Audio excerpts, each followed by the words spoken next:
আজকের গল্পটি এমন একটি মেয়েকে নিয়ে যে ছেলেদের ললিপপ চুষে তাদের ফাঁদে ফেলে। তারপর সে যখন তার নিজের ভাইয়ের সাথে এটা করার চেষ্টা করে তখন তাদের মধ্যে এমন কি হয় সেটাই দেখবো আজকের এই গল্পে।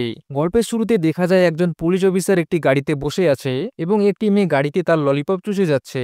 এই মেয়েটির নাম এরিকা এবং তার বয়স বর্তমানে 17 বছর এবং এরিকা দেখতে খুবই সুন্দরী। যখন তারা দুজনে রোমান্স করছিল তখন দুটি মেয়ে এখানে এসে তাদের কার্যকলাপ রেকর্ড করতে থাকে। আসলে তারা দুজনেই এরিকার বন্ধু ছিল। এখন তারা তিনজন মিলে পুলিশের লোকটিকে ব্ল্যাকমেল করা শুরু করে, কারণ এরিকা এখনো নাবালিক। এ কারণে বিষয়টি জানাজানি হলে এই পুলিশ সদস্যের জেলও হতে পারে। তাই সেই তিনজনের কথায় রাজি হয়ে যায় এবং তাদের $400 দিয়ে দেয়। এটা দেখে এরিকা বলে এটা খুবই কম। এটা শুনে পুলিশের লোকটি বলে আমার রোজগার খুবই কম, আমার যা ছিল তা তোমাকে দিয়ে দিয়েছি। পুলিশের এমন কথা শুনে এরিকার বন্ধুরা হাসতে শুরু করে। এটা ছিল এরিকা এবং তার বন্ধুদের দৈনন্দিন কাজ। প্রথমে তারা পুরুষদের এরিকার ফাঁদে ফেলে, তারপর তাদের ব্ল্যাকমেল করে তাদের কাছ থেকে টাকা হাতিয়ে নেয় এবং সেই টাকা দিয়ে তারা অনেক কেনাকাটা করত এবং মজা করত। এমনকি তার মাও এরিকার কাজ সম্পর্কে সবকিছু জানতো। তাই তার মা কখনো তাকে বোকাঝোকা করে, আবার কখনো তাকে আদর করে বুঝিয়ে বলে। এরিকা একটি তালিকা বানিয়ে রেখেছে এবং যাদের কাছ থেকে সে অর্থ ছিনতাই করে সেই তালিকায় তাদের নাম এবং পরিণাম লিখে রাখে। এরিকা অনেক টাকা সঞ্চয় করছে যাতে সে তার বাবাকে জেল থেকে বের করে আনতে পারে।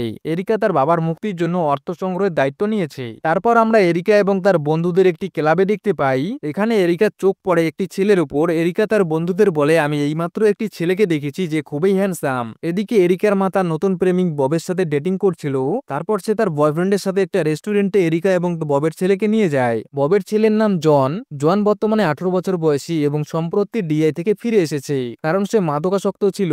এই কারণে তার মানসিক অবস্থা ভালো নয়। এখন যখন সবাই কথা বলছিল তখন জন হঠাৎ করে উঠে চলে যায়। এটা দেখে এরিকার মা বলে তুমি জনের সাথে দেখা করে তার মন ভালো করার চেষ্টা করো। এরিকা তার মায়ের কথা শুনে জনের কাছে গিয়ে তাকে বলে তুমি চাইলে আমি তোমার ললিপপ চুষে তোমাকে আরাম দিতে পারি। এরিকার এই কথাগুলো শুনে জন আরো অস্বস্তিতে পড়ে যায়। এরিকা আবার তাকে বোঝানোর চেষ্টা করে। আসলে এরিকা মনে করতো সে ছেলেদের ললিপপ চুষে মুড ভালো করতে পারে এবং কেউ তার কথা অস্বীকার করতে পারে না, কিন্তু জন তার কথা প্রত্যাখ্যান করে।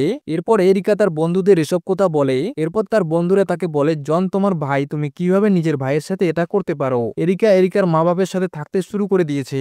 অন্যদিকে এরিকা জনের সাথে ভালো বন্ধুত্ব করে চলে এবং তাকে একটি রেস্টুরেন্টে নিয়ে যায়। তারপর সে তার কাজের জন্য তার কাছে ক্ষমা চায়। এখানে সে জনকে বলে তার বাবা একটি ক্যাসিনোতে ঢোকার চেষ্টা করেছিল, তারপর থেকে তার জেল হয়েছে। কিন্তু তারপর জন হঠাৎ অস্বস্তিতে পড়ে যায়। আসলে জনের চোখ পড়ে স্কুল শিক্ষক উইলের দিকে। উইল অতীতে জনের সাথে নোংরা কাজ করেছিল।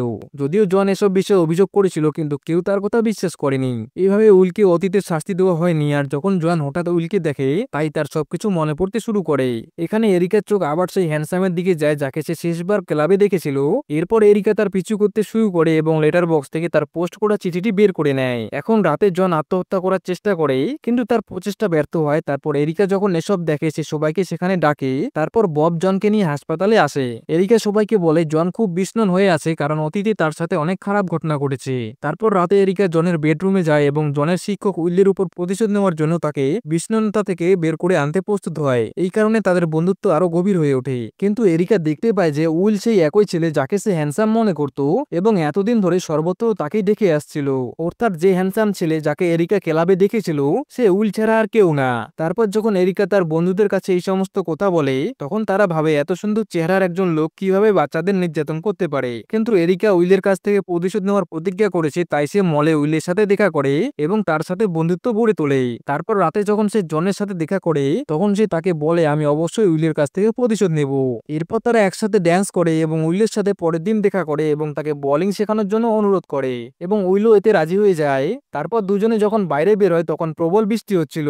এদিকে জন আর এরিকার বন্ধুরা তাদের দুজনের দিকে নজর রাখছিল। আসলে তাদের প্ল্যানিং ছিল যখন এরিকা উইলের ললিপপ চুষবে তখন তারা এটির ভিডিও তৈরি করবে। এরপর তারা উইলকে ব্ল্যাকমেল করবে এবং এই ভিডিওর মাধ্যমে তারা তাকে জেলেও পাঠাতে পারবে। এরিকা তখন উইলকে একটি বাড়িতে নিয়ে যায়। এখানে তারা দুজনেই রোমান্স করতে শুরু করে দেয়। তারপর এরিকা যখন উইলের ললিপপ চুষতে যাচ্ছিল তখনই উইল তাকে থামিয়ে দেয়। পরের দিন সকালে আমরা এরিকাকে দেখতে পাই সে তখনও বুঝতে পারছিল না কাল রাতে তার সাথে কি হয়েছিল, কারণ সবকিছু প্ল্যান মাফিক ছিল। সে উইলকে সেখানে ট্র্যাপ করতে পারত কিন্তু সে তার মেজাজ হারিয়ে ফেলেছিল। এখন তার বন্ধুরা তাকে বলে সে উইলকে পছন্দ করতে শুরু করেছে, কিন্তু এরিকা এটা অস্বীকার করে। এখন এরিকা এবং তার বন্ধুরা একটা প্ল্যান করে। তারপর এরিকা তার স্কুলে একজন ড্রাগ ডিলারকে বেছে নেয় এবং তার কাছ থেকে ড্রাগ নেয়। তারপর সেই ড্রাগটি বিয়ারে মেশানোর পর সে উইলের বাড়িতে পৌঁছে যায়। এখানে উইল তাকে ভিতরে আসতে বলে। এখন উইল এরিকাকে বলে অতীতে একটি বাচ্চা তাকে নির্যাতন করার অভিযোগ করেছিল যেখানে তার স্ত্রীর সাথে ডিভোর্স হয়ে যায় এবং তার চাকরি চাকরিও হারিয়ে ফেলে। কিন্তু এখন সে বিয়ার পান করার সময় উইলের মনে হয় বিয়ারে কিছু একটা মেশানো হয়েছে, তাই যখন সে এরিকাকে জিজ্ঞাসা করতেই যাবে তখন জন এখানে আসে এবং এরিকার বন্ধুরাও এখানে পৌঁছে যায় আর মেয়েদের সাথে ভিডিও করতে শুরু করে। কিন্তু এখানে উইল অচেতন অবস্থায় ছিল। এখন জন লক্ষ্য করে তার শ্বাস প্রশ্বাস বেশ ধীরে ধীরে চলছে।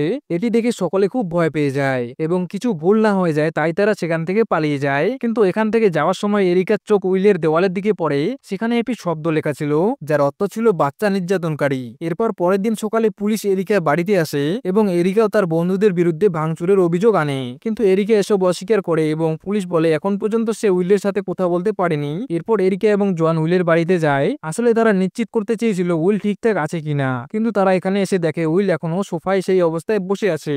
তারপর দুজনের কাছে গিয়ে বুঝতে পারে সে মারা গেছে। এটা দেখে এরিকা এবং জন এখান থেকে পালিয়ে যায়। এরপর উভয়ে মেক্সিকোর দিকে যাত্রা শুরু করে। পথে জন এরিকাকে একটি গোপন কথা বলে। সে বলে উইল কখনো আমাকে নির্যাতন করেনি, তবে হ্যাঁ সে আমার এক সহপাঠীর সাথে এসব করেছে। তবে সে আমার বন্ধু, তার নাম প্রকাশ করতে চায়নি, তাই আমি এসবের সাথে আমার নাম জড়িয়ে দেই এবং উইলের থেকে প্রতিশোধ নেওয়ার সিদ্ধান্ত নেই। সবসময় এরিকা মনে হয় জন খুব ভালো ছেলে। তারপর জন এরিকাকে সারপ্রাইজ দিয়ে তাকে একটি জায়গায় নিয়ে আসে। সেখানে এরিকার বাবা রয়েছে। এরপর সে তার বাবার সাথে দেখা করতে জেলে চলে যায়। কিন্তু এখানে আসার পর সে জানতে পারে তার বাবাকে কিছুদিন আগে ছেড়ে দেওয়া হয়েছে। কথাটা শুনে এরিকা বেশ অবাক হয়ে যায়, কারণ জেল থেকে ছাড়া পাওয়ার পরেও তার বাবা তার সাথে যোগাযোগ করেনি। এরিকা দেখে খুব হতাশ হয়ে যায়। তারপর যখন তারা এখান থেকে চলে যাচ্ছিল তখন দুজনেই দেখে পুলিশ তাদের ধাওয়া করছে, তাই দুজনেই পুলিশকে বিভ্রান্ত করতে থাকে। এখানে জন এরিকাকে বলেছে তাকে অনেকদিন ধরে পছন্দ করে। এখানে এরিকাও জনের প্রস্তাবে রাজি হয়। এরপরে দুজনে এখানে জোপের মধ্যে রোমান্স করে। তারপর পুলিশও এখানে পৌঁছয়। এখন এইসব ঘটনায় 1 মাস পেরিয়ে গেছে। এখন জনকে জেলে রাখা হয়েছে। এখানে এরিকা তার সাথে দেখা করতে আসে। এরিকা তাকে বলে এই অপরাধের কারণে তাকেও গৃহবন্দী করা হবে। কিন্তু এখন দুজনে এসব কিছুকে পাত্তা দেয় না। এখন দুজনে একে অপরকে ভালোবাসে আর এখানেই মুভিটি শেষ হয়।